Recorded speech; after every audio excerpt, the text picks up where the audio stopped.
the professor himself, Warren Johnson. Warren, how are you today? Not bad, but we're standing. We are standing. We should be sitting on these nice director's chairs. I'll tell you what, you're out here at the Gainesville Gator Nationals. How you doing this weekend? Well, so far we're not running up to speed, so to speak, but we'll be all right. It's just a matter of getting a few little glitches taken care of, but that's what makes the racing interesting for not only the competitors but for the spectators. If there's a little turmoil, a little controversy, something's going on that they want to find out, that's what puts them butts in them stands. And we were talking about the asses in the stands, right?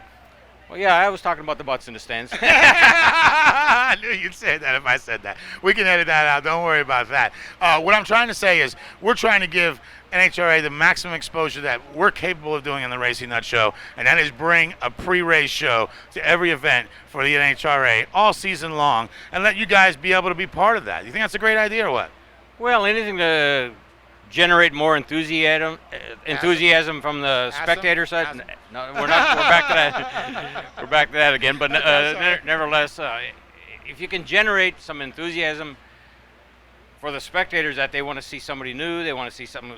They want to see what's going on. They want to get involved. You got two aspects. You got the personality aspect, the drivers and the crews and whatnot, because the crews are very important out here. Absolutely. And then you got the mechanical side, and those people in the stands. A lot of them want to see the mechanical side. Some want to see the personalities. You got a lot of different aspects out here that I think need a little bit more exposure. The old NHRA cliche, the stars are the cars. That's not the case anymore. That was 50 years ago. Right. But now, they see all this with all the media coverage, television especially. They see these people on TV. They want to get up close and personal. Now, actually, I read an article that came from NASCAR.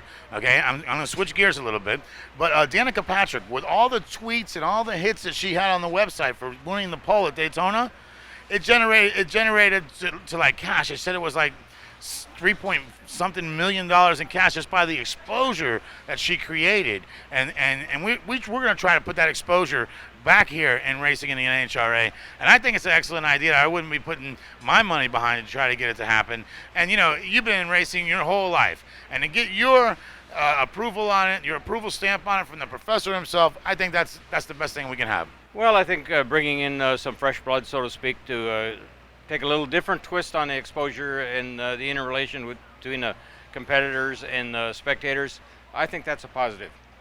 And there is a ton of stories that go on behind the scenes, on the way to the track, at the shop, here at the track. I see your hands are all greasy and dirty. You're working on the car. Everybody's doing what they can do to put that thing back in victory lane.